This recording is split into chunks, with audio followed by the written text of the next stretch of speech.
Então, meus amigos, boa tarde.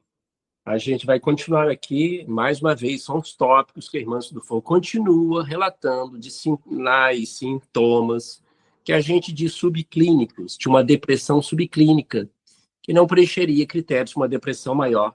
Ela continua fazendo vários comentários, e a gente pega o gancho demonstrando que todos nós temos todos esses sinais, mais ou menos. O problema é quando eles se tornam em conjunto ou extremamente disfuncionais. Ela depois começa a falar sobre o cultivo do personalismo. Nós falamos sobre isso em outros encontros, a exacerbada importância pessoal. Esse é um mecanismo compensatório da nossa mente. Toda vez que a gente se encontra frustrado, magoado, inseguro, com medo, às vezes a nossa mente ela acaba fazendo um jogo com o superego. É o culto do ego. A pessoa se torna soberba. O orgulho e o egoísmo, ele se torna distorcido, excessivo.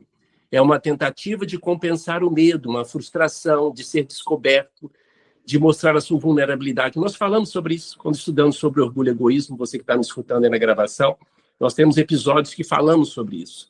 Isso é um mecanismo até certo ponto, parte da nossa mente, porque quando nós estamos numa situação de muita vulnerabilidade, de medo, de insegurança, nós não queremos mostrar isso, e a pessoa acaba fazendo ou mostrando aquilo que ela nem é. Aí surge a soberba, egoísmo, orgulho, tá? Eu quero lembrar para vocês, gente, que o nosso corpo e a nossa mente têm um funcionamento muito semelhante, chamado homeostase, com H, homeostase. O que é isso? É uma função que tenta manter o equilíbrio do meio, é isso. Eu já falei para vocês, por exemplo, o sódio e o potássio no nosso sangue é muito limítrofe, é muito tênue, é muito curto. A faixa de normalidade, o sódio um pouquinho acima, ele mata. O sódio abaixo mata. O potássio acima e abaixo mata uma pessoa. Assim, glicose vai outras substâncias. É apenas o exemplo que eu dei desses eletrólitos. A mente humana, o cérebro, ele também tem esse recurso de homeostase, de tentar compensar até certo ponto, tentar manter o equilíbrio. Então, ele tem esses mecanismos de compensação, que muitas vezes acabam ser disfuncionais, mas até certo ponto é um mecanismo que a nossa mente usa. Então, uma pessoa, justamente, ela sempre está tentando encontrar significado, importância. Nosso cérebro, gente, ele é ávido justamente para ter pertencimento. Então, para ser aceito no grupo. Então, nosso cérebro, às vezes, faz isso de forma, assim, doentia até certo ponto, para atingir esses mecanismos nossos, tá? Então, muitas pessoas que já estão num quadro de frustração, de tristeza, de vulnerabilidade, pode apresentar esse comportamento de soberba, de culto ao ego, de culto à personalidade, falando demais dela ou falando de coisas que ela nem é, ou ela supõe, ela sabe que não é. Então, essa é uma característica que algumas pessoas podem ter diante desse comportamento. Tá? Como eu disse, em todo excesso esconde uma falta, lembrem disso, né? A pessoa está querendo esconder justamente uma necessidade pessoal dela. Ela não quer se abrir com isso. Outro ponto, ela fala das aflições fantasmas com o futuro. Quem aqui nunca se preocupa, não está se preocupando com o que vai acontecer amanhã ou daqui a pouco, é óbvio. Eu já falei isso várias vezes, isso é funcional, isso faz parte do nosso cérebro, né, gente? A gente está sempre pensando. Eu pulei alguma coisa? Ah, não, aflições fantasmas com o futuro, é isso mesmo. Essas questões das aflições fantasmas, existe uma questão muito interessante, gente. Desculpa, Piata. Você pulou sim. Oi? Você pulou sim. É o gerenciamento ineficaz da culpa. Ela fala de outra questão. Gerenciamento ineficaz da culpa. Olha, gente, a culpa ela pode ser adaptativa. Como eu disse, o nosso cérebro ele tende a ter pertencimento. Então, mais uma vez, um sentimento que pode ser até certo ponto adaptativo é a culpa. É uma forma da gente tentar reparar danos, para a gente pertencer ao meio, para se adequar ao meio. Ou até ter, segundo as crenças, um comportamento mais condizente ou mais responsável. Então, a culpa ela pode fazer esse ajuste. Mas a culpa, quando ela se torna disfuncional, mais uma vez, ela faz a pessoa, ela não consegue gerenciar essa culpa, ela pode ser um desastre na vida da pessoa, tá? As pessoas muitas vezes entram em quadros depressivos, ansiosos e outros transtornos neuróticos pelo quadro de culpa. Porque a culpa, gente, ela congela a pessoa, no sentido de produzir, de continuar adiante. A pessoa ela passa a se sentir não digna. E dependendo de sua crença religiosa, ela passa a se sentir suja, não merecedora de amor. porque ela sente essa culpa, ela sente que não é merecedora do acolhimento do outro. Então, isso repercute na vida dela, porque é uma crença central. A culpa leva ela justamente até afastar das pessoas e não aceitar até uma ajuda. A pessoa se acha não digna, ela tem o comportamento de não aceitar o acolhimento de outras. Então, ela não se acha importante, ela perde justamente a sua importância no meio. Então, segundo a literatura espírita, é muito interessante, e nós que frequentamos a reunião mediúnica durante muitos anos, a gente vê que os espíritos, quando estão fora do corpo e desencarnam com um sentimento de culpa muito grande, ou cai a ficha do outro lado, vamos dizer assim, uma linguagem mais do dia a dia, essa culpa é tão intensa nos espíritos que eles podem ser travados, engessados. Eles não se sentem capazes de dar um passo na vida espiritual, segundo a literatura espírita. Porque a culpa pode chegar a um ponto de travar, de congelar, de cristalizar o espírito do outro lado. E a gente vê isso, às vezes, nas comunicações nossas mediúnicas. E Anta? Pois não, Ângela? A culpa é tão grande, né, do outro lado da vida, que eles acham que não merecem nem o perdão de Deus. Então, eles preferem ficar na escuridão, no sofrimento, sofrendo, porque não se julgam capazes de ser felizes, nem capazes de ser perdoados e nem capazes de seguir para frente. Até o momento, né, que a dor já é tão grande que começa a demover daquela situação. Mas geralmente é assim, e fica preso, né, naquela monoideia e se martirizam durante muito tempo.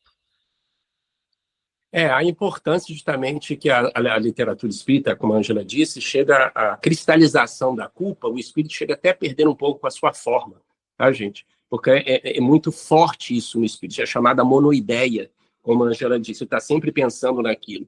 Isso no nosso dia a dia também pode chegar a esse nível extremo. Por isso que, às vezes, a culpa é necessária ter o acompanhamento de um profissional, de um psicólogo, de um terapeuta. Até necessário medicamentoso, porque a culpa pode ser tão disfuncional, como eu disse, ela congela, ela engessa a pessoa se sente imunda, completamente não digna de continuar vivendo, onde seja que for. Interessante que eu disse para vocês que o nosso cérebro, nós jogamos programas para dentro dele. A culpa leva esse sentimento de baixa autoestima, e a pessoa passa a escolher coisas, lugares, pessoas que possam reforçar essa crença. Eu sou culpado, eu não sou o merecedor. Olha só como uma coisa leva. Nós jogamos um programa e o cérebro vai querer procurar rastrear coisas que possam comprovar essa crença central, que é a crença que eu sou culpado, eu não sou merecedor. Então a pessoa adoece a sua vida ao ponto de entrar no quadro depressivo de ansiedade até de alto nível. Então uma pessoa que sente culpada constantemente, é claro, ela não vai conseguir mais atingir justamente um nível de saúde mental, de felicidade, de relação, nem com Deus, como a Ângela disse. A pessoa, não dependendo da sua crença religiosa, ela não se acha digna de receber o perdão de Deus. E interessante ainda, a pessoa que não se perdoa, ela tende a não perdoar outras. Porque é uma condição, o cérebro joga nisso. Eu não vou me perdoar, não vou perdoar ninguém. Então, é o sentido que ele não se sente também digno de ser perdoado, também não perdoar ninguém, porque ele tem essa mesma métrica, ele tem essa mesma referência. Então, a culpa é uma crença que pode realmente ser muito devastadora para uma pessoa. Então, uma pessoa que já se sente justamente uma tendência de depressão e tem um gerenciamento ineficaz da culpa, realmente vai aumentar mais o seu neuroticismo, sua depressão, sua ansiedade. Neuroticismo, gente, é uma tendência para ver as coisas de forma negativa, de achar que as coisas serão caotizadas, de achar que tudo vai dar errado. É uma pessoa que tem sempre esse tipo de pensamento. Eu já falei sobre isso, as aflições fantasmas. Quem aqui nunca se preocupa com o futuro, né, gente? É óbvio que todos nós nos preocupamos. Eu acho que eu já citei isso. Em 2019, teve um trabalho científico, se eu puder, se vocês quiserem, eu compartilho isso no grupo, que foi publicado num jornal neurocientífico muito interessante, demonstrando trabalhos com preocupações de pessoas que têm transtorno de ansiedade generalizada. Até que ponto o que elas estavam se preocupando, iria acontecer. Olha que coisa interessante. O trabalho relata que em torno de 91,4% das nossas preocupações não se realizam. Eu vou repetir o que eu disse, segundo esse trabalho científico. 91,4% das nossas preocupações não se realizam. Quer dizer, segundo esse trabalho, a gente sofre em vão. Isso pacientes portadores de transtorno de ansiedade generalizado. Então, o que é a conclusão dos neurocientistas? É que o nosso cérebro realmente ainda não consegue diferenciar o real do irreal. Isso não é apenas uma teoria, nós vivemos no dia a dia, viu? A gente aqui agora está sofrendo com uma coisa, ou preocupado com uma coisa, ou nos preocupando com algo que está longe de acontecer aquilo. Então, o cérebro não consegue fazer essa diferenciação. Quando nós estamos preocupados com alguma coisa, ou muito preocupados, nosso cérebro entende que ela está acontecendo no momento. Um dos maiores exemplos disso é uma crise de pânico. Quem aqui já passou uma crise de ansiedade muito forte. O cérebro entende que aquilo está acontecendo no momento. O cérebro está entendendo que você vai ser comido por um animal, que você vai ser tá sendo assaltado, que alguém está te ameaçando a vida naquele exato segundo. E você, às vezes, está em casa, tranquilo, tudo fechado, não está nada acontecendo. Então, você vê como é que é terrível isso. Dispara cortisol, adrenalina, noradrenalina, etc. Então, gente, a questão é impressionante esse trabalho. Eu vou depois compartilhar com vocês. Porque o nosso cérebro, gente, veja só, a gente capta o mundo pelos nossos sentidos, mas a interpretação final é feita em regiões do cérebro que processa o que está acontecendo. E a maioria das vezes o nosso cérebro faz o processamento final, a conclusão final errada, principalmente influenciada pelas crenças e os vieses cognitivos que eu já expliquei para vocês. Quando eu e você encostamos a mão numa chapa quente, a gente sente da mesma forma, tá? Mas a interpretação que vai ocorrer no cérebro pode ser diferente. Então, eu lembro meu professor de neurociência, certa vez, falando comigo, Carlos, eu já falei isso para vocês. Carlos, coloque duas pessoas olhando para uma parede em branco, uma colada no rosto do outro. Ambas vão ter interpretações diferentes daquele branco que está na frente delas, se elas ficarem 1 hora olhando. É porque as nossas concepções, gente, elas são muito influenciadas pelas crenças que recebemos desde a primeira infância, religião, cultura, política, o nosso professor, os nossos primeiros cuidadores, que é cada um diferente recebeu. Por isso que a conclusão, esse processamento final de que estamos vendo e percebendo, ela vai variar bastante. Isso é muito sério, porque, na verdade, a gente não vê o mundo de fato como ele é. Essa é uma questão que os neurocientistas colocam, parece filosófico isso, mas não é. É porque a aferição, o processamento final de uma cena, de um objeto, seja lá o que for, vai ter uma interpretação final do cérebro, das suas crenças, da sua vida, da sua experiência. É isso que o cérebro funciona. Então, você vê como nós temos uma série de vieses quando nós chegamos tentando chegar a uma conclusão final. Por isso, das discussões, dos desentendimentos, as expectativas muito altas, é o cérebro, o processamento final que nunca é, de fato, o próximo daquela realidade.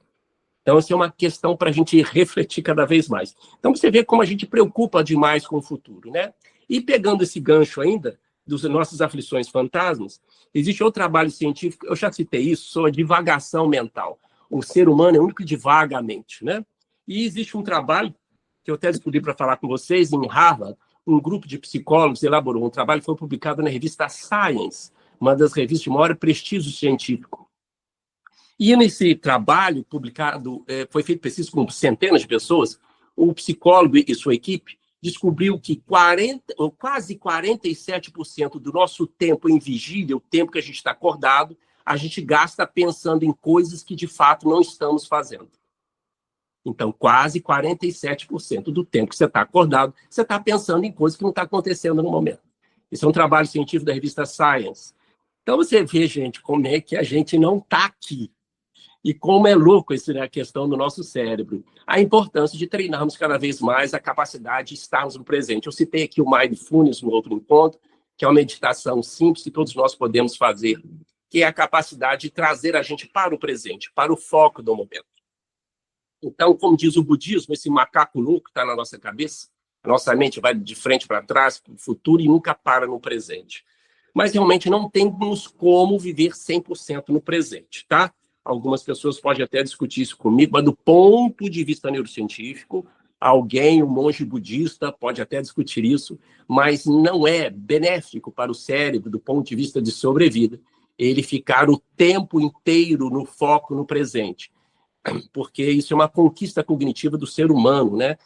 Pagamos esse preço emocional, segundo os neurocientistas, porque a gente está sempre divagando no passado e no futuro. Se fosse para coisas boas, ótimo. Oi, Luísa. Você pode enviar depois para a gente essa reportagem, se você ainda tiver ela? Na reportagem não envio, compartilho. Muito bom. Bianca, Oi, pode falar. sobre isso, o que é esse computador fica rodando na cabeça da gente? Às vezes encaixa uma música e você está fazendo uma coisa e tem um segundo plano passando na sua mente toda a vida.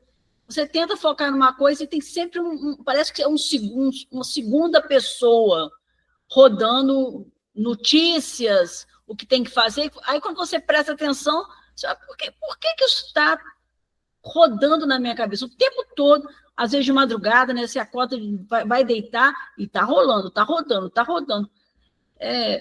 Eu sei que isso acontece, mas assim, controlar essa segunda, eu falo que é uma segunda voz. Essa segunda voz não é fácil. É o chamado pensamento de fundo, Ângela, tá? O nosso cérebro trabalha assim, no automático. Pensamento o quê? Pensamento de fundo. Todos nós temos... pensamento de fundo.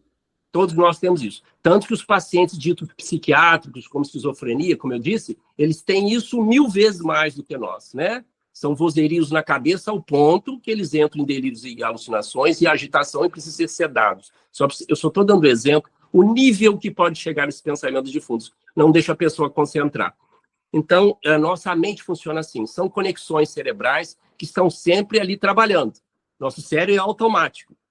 E se a gente não tomar as rédeas disso, ele vai continuar no automático. Um exemplo simples, parece bobeira, mas é aquela musiquinha ou aquele jingle que gruda na nossa cabeça igual chiclete. Você fica cantando aquilo, não quer cantar, a música é chata, mas está passando na sua cabeça. Para você ver que grande parte do que somos e sentidos se deve ao que falamos e escutamos, viu? Então, olha só, é uma programação mental que a gente joga na nossa mente constantemente. Cada vez mais devemos, pegando o gancho da pergunta da Ângela, selecionar o que escutamos, o que falamos, as coisas que lemos, porque isso joga na nossa mente, gente. É impressionante. O nosso cérebro, se jogou, ele vai ficar reproduzindo aquilo, conectando, até que você não dá valor mais para aquilo, ele enfraquece aquele circuito, né? É como o aprendizado que a gente fala, pegando o gancho. Quando você está aprendendo uma coisa, se você não recorda daquilo, você não revisa aquilo, não aplica aquilo, nosso cérebro começa a entender que aquilo não é importante para a sobrevida dele. Então, ele esquece. Mas, por um tempo, aquilo pode ficar na nossa cabeça, principalmente quando aquilo passa a ser justamente o foco nosso, principalmente um quadro de preocupação. Mas essas vozes, esses pensamentos, são os panos de fundo. São coisas que estamos escutamos semana passada, ele pode vir maior ou menor intensidade, tá, Ângela? Algumas pessoas mais, outras menos. Por isso, a necessidade constantemente de treino para ter foco, né, gente? Exercitar desde uma simples leitura, de observar coisas simples, estar mais no presente. Existem técnicas para isso, já citei mais uma vez o Mindfulness, desculpa a repetição, mas é uma coisa muito simples, que todo mundo pode assistir um vídeo aí do YouTube, tem muita gente ensinando Mindfulness de forma muito simples. É uma técnica validada cientificamente. Isso não é teoria, as meditações ajudam muito as pessoas a terem mais foco. Bom, e ela continua aqui. Agora sim, a tormenta de ser rejeitado, né? Pô, gente, a rejeição é uma pedrada para qualquer um de nós, né? A rejeição o cérebro entende como uma dor social. Eu já falei para vocês que existe uma região do cérebro chamada giro cingulado anterior, que o cérebro entende que quebrar uma perna dói igualzinho ser rejeitado. É a mesma região cerebral. Ele está entendendo que aquilo é dor. Por isso, ser rejeitado, seja social, pela família, pelo companheiro, pela companheira, uma decepção amorosa, aquilo dói na mesma forma que se fosse física. Por isso, nós já discutimos várias vezes aqui, nós não deveremos ou temos que ter muito cuidado para dimensionar a dor de uma pessoa, né? Desde aquela que perdeu justamente o afeto querido, perdeu um cachorrinho, né? Então, realmente, a questão é o afeto, é o significado daquilo, aquilo dói. Como é que chama? Como é que chama o lugar do cérebro? É giro cingulado anterior. Cíngulo vem de cingulado anterior. É o giro cingulado. E é na parte anterior dele, tá? É uma área que ela registra a dor física e emocional. Ela está bem no meio do cérebro. E ela é ativada nesse momento. É porque o cérebro, gente, ele, como eu disse, ele é ávido para ter pertencimento. Nosso cérebro tem sede para ter pertencimento e para hierarquização, viu? Nosso cérebro gosta de hierarquia. Depois a gente entra nesse assunto, senão a gente vai gastar com outra coisa. A gente volta nesse assunto. Mas o medo da rejeição, gente, o cérebro entende realmente como uma ameaça, porque você está saindo do grupo, você está sendo rejeitado, é como se você estivesse sendo desvalorizado. Então, você sente que está sendo expulso daquele grupo. Porque você o cérebro está entendendo que está ameaçando. Se você ficar sozinho, você vai ser ameaçado, sua sobrevivência é ameaçada. Você é mais seguro de estar em grupo. E o grupo, seja lá quem for, ou a pessoa, está te rejeitando. Então, realmente, isso é uma morte justamente da sua identidade, né? Você se sente com a diminuição do seu valor pessoal. Então, a rejeição ela tem esse impacto muito forte. O problema da rejeição, gente, é que a gente tem uma expectativa muito alta nas nossas relações, nós sabemos disso. E qualquer contrariedade nesse sentido, a pessoa se sente rejeitada, né? Então, quanto mais alta a expectativa que a gente tem numa relação com outra pessoa, qualquer aspecto negativo que ela possa se referir a você é um sentido de rejeição. Mas a rejeição realmente é muito pesada para qualquer pessoa, seja em grupo profissional, social, familiar, né? A pessoa sente dor mesmo, ainda mais uma pessoa que está sentindo constantemente assim. Isso é extremamente disfuncional. É uma pessoa que onde ela vai, onde ela entra, com quem que relaciona, ela está se sentindo rejeitada. Isso realmente pode ser ou pode significar já um comportamento disfuncional ou depressivo. As pessoas não me aceitam. Onde eu vou, todo mundo está com coisas contra mim. Quer dizer, a pessoa está se sentindo rejeitada, ela não está se sentindo valorizada no ambiente. Aí é uma questão não é questão de rejeição, é questão de autoestima. Outra questão que ela fala é as agruras perante as críticas. Agruras aqui são os desafios, os problemas, né? Durante as críticas, né? Olha, gente, ninguém gosta de ser criticado, é óbvio, ninguém gosta. Mas a crítica realmente leva também uma reação de raiva, de medo, e o cérebro entende realmente como uma ameaça. Então, a crítica, muitas vezes, ela surge até na forma de julgamento. Mais uma vez, a crítica ela está muitas vezes intimamente relacionada com a questão da rejeição, a crítica. Então, a pessoa, ela praticamente, durante a crítica, ela está muito julgada, ela sente-se que está sendo julgada. Então, assim, uma coisa mais fácil do mundo é criticar, gente. Isso é uma coisa mais fácil que tem. Eu pego qualquer coisa, qualquer objeto, qualquer pessoa, qualquer cena, eu critico, você critica. Uma coisa muito fácil. Nosso cérebro é propenso a isso, para ver justamente um defeito, para ver justamente o desvio. Porque nós estamos longe de viver uma coisa que nós vamos falar daqui a pouco, que é o perfeccionismo. E nós temos uma tendência fictícia, é até meio romântica, de achar que tudo tem que ser perfeito. Então, nós temos muita facilidade de criticar. Então, o medo da crítica, gente, é porque a gente está sempre querendo que as pessoas validem tudo que a gente faça. Quanto mais medo de crítica a gente tem, é porque a gente está levando muito em conta a validação das pessoas. Então, quanto mais preso a gente vê emocionalmente ou dependente da validação das pessoas, maior a chance da gente sentir que está sendo criticado em qualquer palavra. E uma das coisas... Pode falar? E hoje em dia, né, é uma coisa que mais acontece por conta da internet, né? Totalmente. Esses jovens que estão se aventurando, né? Não nós mais, né? Porque a gente já passou, nem sabe mexer com isso. Mas esses jovens que se aventuram... Oh, Renata, esses jovens que estão se aventurando aí como influencer, como, né, expondo muito a vida na internet, né? Eles estão sujeitos e estão sendo bombardeados de tudo quanto é forma pelas pessoas que criticam. E isso os ferem, né?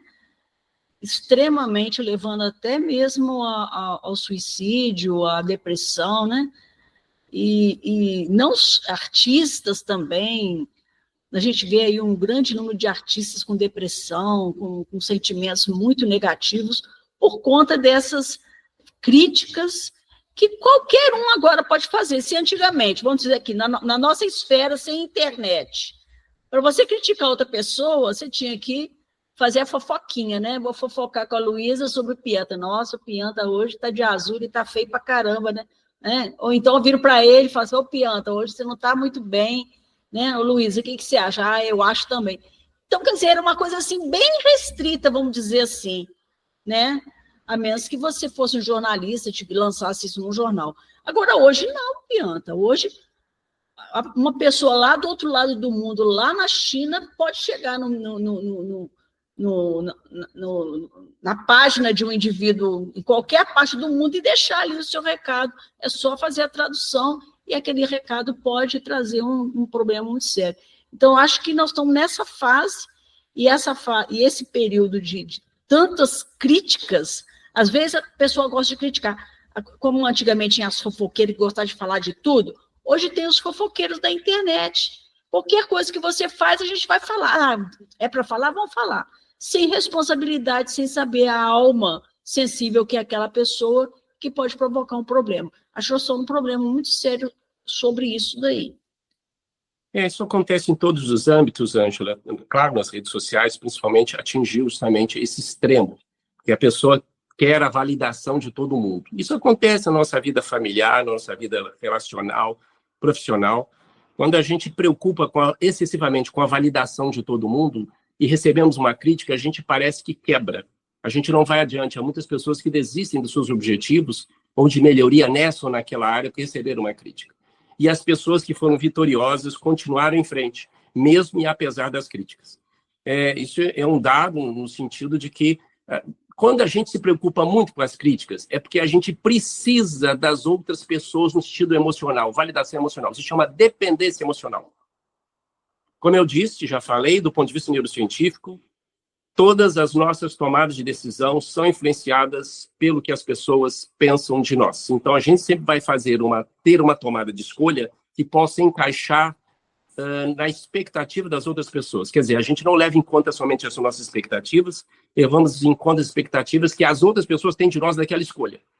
Isso é neurociência, isso é cérebro. Mas se torna disfuncional quando a gente quer realmente essa validação de todo mundo. E qualquer crítica é sinal de realmente nos quebrar, de impedir, de engessar, e a gente acaba desistindo daquilo que estamos fazendo. Por exemplo, uma pessoa que está querendo melhorar em alguma área da sua vida, e por um pequeno deslize ela recebe uma crítica, ela perde tudo. Por quê? Ela muitas vezes está fazendo aquilo em função da validação de outras pessoas. Nós precisamos, sim, gente, muitas vezes da validação das pessoas, mas, como eu disse, tudo é funcional e disfuncional. Há pessoas que têm uma dependência muito forte, e essa dependência emocional que todos nós temos das pessoas, todos nós temos, pode chegar a ser disfuncional. A pessoa não faz nada sem escutar a opinião de outra, se não diretamente, a opinião indireta. Qual a colocação que os outros têm de que eu estou fazendo, que estou pensando, da roupa que eu estou usando e assim por diante. Isso ocorre desde o ambiente familiar, profissional, de corporação. O ambiente, então, das redes sociais, vem isso muito à tona, né? Que as pessoas querem vender para todo mundo aquela imagem e precisam da validação de todos. Quando recebem uma crítica, elas se sentem realmente destroçadas intimamente. Principalmente que muitas vezes dessas pessoas, ou influencer, não é nenhuma crítica, não tem nenhum embasamento emocional, psicológico, para suportar justamente aquela persona, ou aquele personagem que eles estão vendendo nas redes sociais. Não é nenhuma crítica, mas é um cuidado que a gente tem que ter. Então, ela está falando disso. A questão... Mas, Pianta, pode falar, Ângela?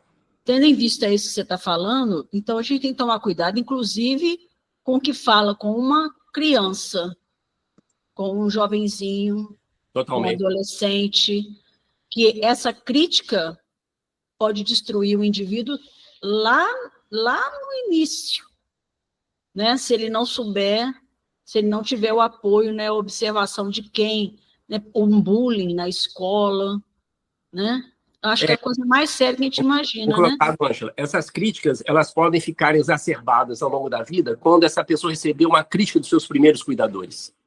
Às vezes, uma palavra infeliz do pai e da mãe em determinado momento. Digo, o pai e da mãe pode ser os primeiros cuidadores, tá?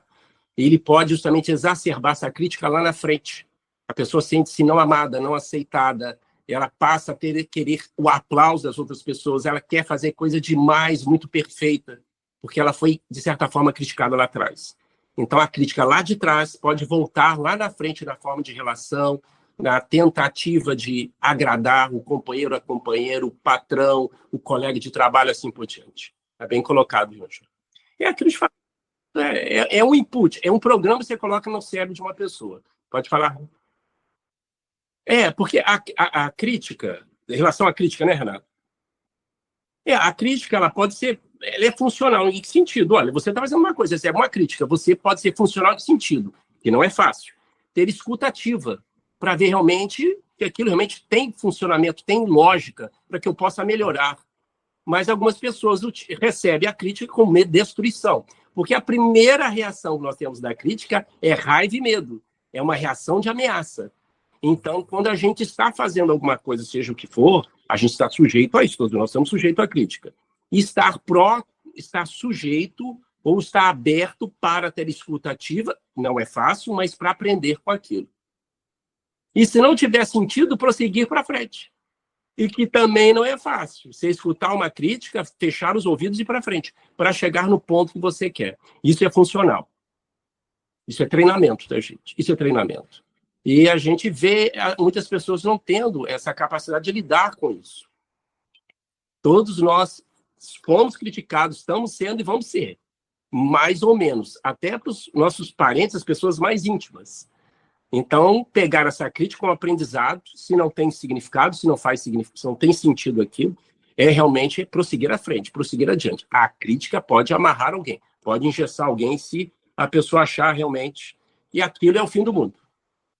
Depois ela fala sobre rigidez nas atitudes e nos objetivos. Isso aí nós já falamos, gente, só para não ficar repetido, quando ela fala de fixação obstinada no ponto de vista, tá?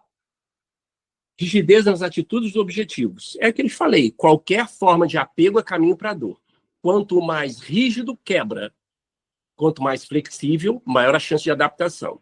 O ser humano que não se adapta, aumenta a chance, aumenta o risco dele falir em qualquer coisa. Então, cada vez mais flexibilidade. Flexibilidade não pode ser confundida com vulnerabilidade, com conivência. Nós temos que saber diferenciar isso. Mas quanto mais rigidez, como a gente diz, o carvalho quebra no vento, enquanto o bambu ele vai se envergar, que é a capacidade de resiliência. Nós já comentamos sobre isso, só para não ficar repetido, tá? Depois ela fala sobre a conduta perfeccionista. Nós já falamos várias vezes que o perfeccionismo é um transtorno de comportamento, não é uma qualidade. O perfeccionismo ele existe só na nossa mente. Se existe uma coisa perfeita aqui, é Deus. Nós vamos entrar na área de teologia. Mas um ser humano ou um ser perfeito, se não existe. Existe na nossa mente. Por isso que todos nós somos capazes de lançar qualquer crítica sobre objeto, pessoa, seja lá o que for. O perfeito não existe. O perfeccionismo, gente, é uma tentativa, muitas vezes, de compensar. Mais uma vez, em todo excesso esconde uma falta. O perfeccionismo é uma tentativa de rigidez, de compensar uma insegurança. O perfeccionista é aquele que está sempre inacabado. Por isso que ele nunca atinge seus objetivos. E é uma das causas de, realmente, procrastinação. Não é a única. Existem várias causas de procrastinação. Procrastinação pode ser até genética, tá? Mas, realmente, o perfeccionismo é uma das causas de procrastinação. A pessoa nunca acha que está boa, nunca está boa, e vai jogando aquilo para frente. E o perfeccionismo ele sofre tremendamente, porque ele vive sempre no mundo ideal. Ele sempre na idealização. E essa pessoa acaba se isolando no dia a dia. E às vezes acaba se isolando literalmente, porque fica difícil o relacionamento pessoal. Ela entra num relacionamento, seja amizade, seja a dois, e passa a ter uma expectativa muito alta, uma expectativa perfeita do companheiro, da companheira, seja lá quem for, do amigo, da amiga, do familiar. Isso acaba havendo justamente o choque e o afastamento. O perfeccionista é aquele que tem de ficar isolado nas suas concepções, porque ele vive num mundo só dele, que só existe na mente, não existe na realidade. Então, o perfeccionismo precisa de terapia, precisa justamente de acompanhamento profissional e, às vezes, até remédio, porque ele pode chegar a esse nível de disfunção, tá, gente? Depois ela vem falando sobre sinergia com pessimismo. Sinergia é trabalhar junto. Quer dizer, o pessimismo já é uma coisa ruim, a pessoa está dando lenha para a fogueira. Então, a pessoa já está no sentimento de tristeza, de mágoa, de melancolia, mais pessimista ela fica. O pessimismo também, gente, é, mais uma vez, um sentimento adaptativo de um indivíduo que vivia justamente num ambiente cheio de riscos, cheio justamente de ameaças. Então, o indivíduo que era pessimista e mais cuidadoso tinha mais chance de sobreviver nesse ambiente muito hostil, de ameaças, de riscos. Então, realmente, isso é adaptativo para o cérebro. O cérebro ele tende a ser pessimista, porque ele tem medo de sair da região que ele está. Ele quer sossego, ele quer justamente reproduzir, ele quer dormir, ele quer comer, ele quer abrigo. Então, por isso, o nosso cérebro tende ao pessimismo, a ver o negativo para a sua sobrevida no ambiente que era extremamente hostil, né? Então, isso faz parte também da funcionalidade cerebral. Mais uma vez, o problema é o pessimismo sistemático, que a gente está bombardeado disso aí pelas mídias, falando desde tragédias que vai acontecer, nem precisa ficar fazendo lista, né? Basta entrar nas redes sociais ou ligar agora as mídias para você escutar, ouvindo o jornal, etc. Bombardeio de pessimismo, né? Desde que eu sou garoto, né? E eu não sou tão velho assim. Por exemplo, estou ouvindo os comentaristas falando que a economia vai entrar em pânico, vai ser a tragédia. Eu escuto desde que eu sou criança. Então, você vê como a gente é bombardeado com as informações pessimistas e passa a fortalecer o pessimismo que nós recebemos dos nossos cuidadores. Olha só. E passa a reforçar uma crença que muitas vezes nós temos. E esse pessimismo sistemático, ele passa a ser desastroso para uma pessoa. Que passa esse pessimismo, deixa de ser esse pessimismo que faz parte da funcionalidade cerebral para ser um pessimismo sistemático. Pessoa, não precisa dar exemplo, gente. A pessoa vê pessimismo em tudo. Tudo é negativo. Que vai acontecer, que vai quebrar, eu vou ter doença. Essa pessoa passa a ter dificuldade de relacionamento, aumenta o risco de estresse, depressão, doença cardiovascular. Essa pessoa ela passa, mais uma vez, também se isolar do mundo, porque ela passa a ter um pessimismo sistemático. Ela passa a estar constantemente entrando no nível de disfuncional, de uma doença psiquiátrica. Porque ela passa a ver um negativismo em tudo. Isso aumenta cortisol, adrenalina. Existe uma série de consequências para o corpo, para o cérebro, a pessoa está sempre vendo isso. Que ela vive num estresse crônico. O cérebro está sempre em alerta. E o corpo amidaloide, lembra da amígdala que eu falei, que está nas regiões profundas do cérebro, do pessimista está sempre muito mais acesa, muito mais ativa. Porque ele está sempre entendendo que está diante de uma luta ou fuga. Ou luta contra o animal ou foge. Então, uma pessoa que vive constantemente com pessimismo sistemático, ela vive com o cérebro sempre alerta. Quer dizer, é por pouco para ter um AVC ou um infarto. Vamos ver o que faz as nossas emoções quando elas são repetidas e recorrentes. Bom, depois ela fala sobre o impulso para desistir dos compromissos. Olha, gente, quem aqui nunca desistiu de um compromisso? É óbvio que nós vamos desistir de compromisso. A gente desiste do compromisso quando não tem mais o quê? Significado. Nós falamos tanto sobre significado, né? Seja de emprego, relação, um compromisso de encontrar com alguém para assistir um cinema, aquilo perde o significado. Não tem significado para a pessoa. Muitas vezes a gente não sabe dizer não, né? Mas isso é muito natural. Agora, quando a pessoa ela tem um impulso para desistir de todos os compromissos, existe uma disfuncionalidade. Ela perdeu o significado na vida, nas coisas que ela faz. Mas todos nós temos isso. E ainda ela fala depois sobre, se alguém quiser comentar, pode ficar à vontade. E depois ela fala sobre pulsão para controlar a vida, né? Olha, gente, até certo ponto nós gostamos. Mais uma vez, o cérebro gosta de previsibilidade. Todo mundo gosta de previsibilidade, todo mundo gosta justamente de condições de segurança. Mas ninguém vive nisso. Também é uma loucura achar que vamos ter controle de tudo. Eu lembro que o Augusto Cury, o grande psiquiatra, ele é romancista, ele fala uma coisa muito interessante. Ele fala que a vida é um contrato sem cláusulas. Tudo em branco. Você vai assinar uma coisa em branco. Porque realmente eu estou falando aqui com vocês, acontece uma coisa e minha vida termina aqui. Então a gente não sabe realmente o que vai acontecer depois. Então a vida tem essa característica. E o nosso cérebro fica maluco de não ter previsibilidade. Nós também ficamos. A gente quer essa previsibilidade. Então a questão da pulsão para controlar a vida, ela se torna doentia e ao ponto que a gente quer controlar a vida dos outros. Não é só a nossa. Aí o negócio pega. A gente quer controlar, gente, o que as pessoas estão sentindo. Você não consegue controlar suas emoções e sentimentos. Como é que você vai se responsabilizar pelo que o outro está sentindo? Gente, isso é uma coisa fora da razão, né? Isso é compra... Fala isso para uma mãe. Fala isso para uma mamãe. Nossa Senhora, é pior ainda. Tá vendo? Você me fez sentir, olha só, eu estou assim por sua causa. As mães foram criadas para ser assim. E é um jogo de emoção, né? Fora do comum.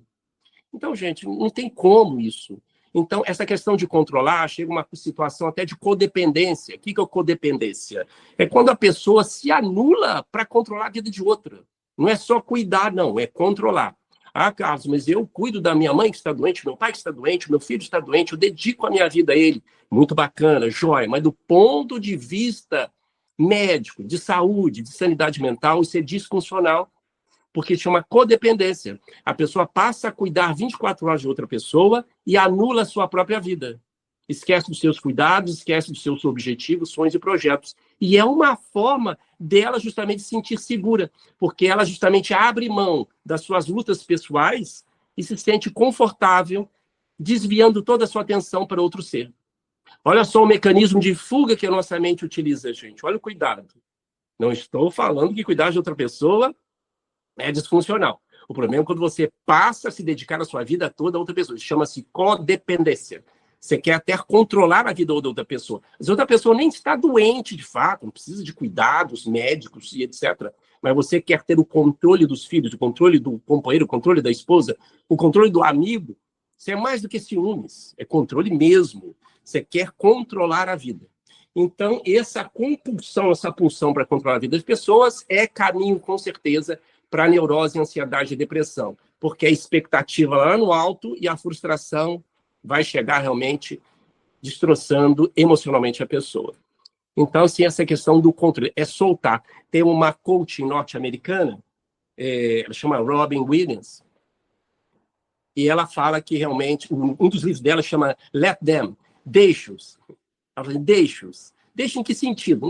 Não está nem aí no sentido dos seus filhos, no sentido negativo, mas que deixa falar o que eles quiserem, fazer o que eles quiserem, deixa as pessoas escolherem o que elas querem. Então, essa frase, deixa-os, é no sentido terapêutico dessa coach norte-americana. Então, se eu estou colocando o gancho, gente, como é difícil para todos nós e disfuncional quando a gente passa a querer controlar as outras pessoas. É muito difícil. Ainda mais os pais com os filhos. Os pais se acham no direito de controlar os filhos. Isso é mais disfuncional ainda. É terrível. Filho de 40, 50 anos e o pai está vendo ele como menino de fralda. Isso é principalmente para os pais, principalmente das mães. A gente sabe como é que é difícil, que os pais continuam vendo os filhos como crianças, como dependentes. Também é cerebral, tá? Aquela responsabilidade de continuar protegendo os filhos. Só o ser humano que tem isso, tá? Então... E a pessoa, desculpa, quando a pessoa perde esse objeto aí, essa pessoa que ocupava esse espaço de controle, ela busca outro, né? Ela nunca está satisfeita, né? Obrigado, isso mesmo, é a codependência. Ou quando não, ela cai numa depressão profunda, tá, Esther? Às vezes, por exemplo, aquela pessoa que ela estava cuidando há muito tempo, falece, ela entra numa depressão, um vazio profundo. Aquela pessoa está destroçada, esqueceu da saúde física, mental dela, dos sonhos, largou tudo. Então, é um fundo do poço muito... que nem a pessoa que aposenta também. Tem gente que aposenta e acaba a vida. Essa questão... Né? Entra na depressão também. Uhum. Por isso, gente, qual a pessoa mais importante para você? Você mesma.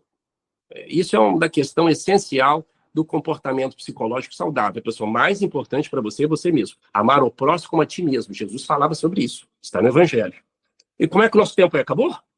Então, vamos pedir ao Mestre Jesus, aos Espíritos amados que estão aqui conosco, em todos os lares que estamos vendo, que derramos fluidos balsamizantes e medicamentosos sobre a nossa água, sobre os nossos alimentos, sobre nós, sobre os nossos medos, angústias, desejos, que nos ajude, Senhor, a estar mais perto de Ti, mais perto dos Seus ensinos, sem nenhuma ambição nossa de querer ser igual a Ti, Jesus, mas estarmos perto daquilo que é mais coerente com seus ensinos. Nós estamos sentindo agora os nossos familiares, destes de outras vidas, nossos mentores que estão nos abraçando nesta tarde, neste fim de tarde. Eles estão querendo que a gente possa sentir eles no âmago da nossa mente, do nosso coração, para que possamos sentir amados, que eles estão conosco, nos ajudando em cada passo, rumo a melhoria íntima, a saúde espiritual. Mestre Jesus, nos abençoe e permaneça conosco. Que assim seja.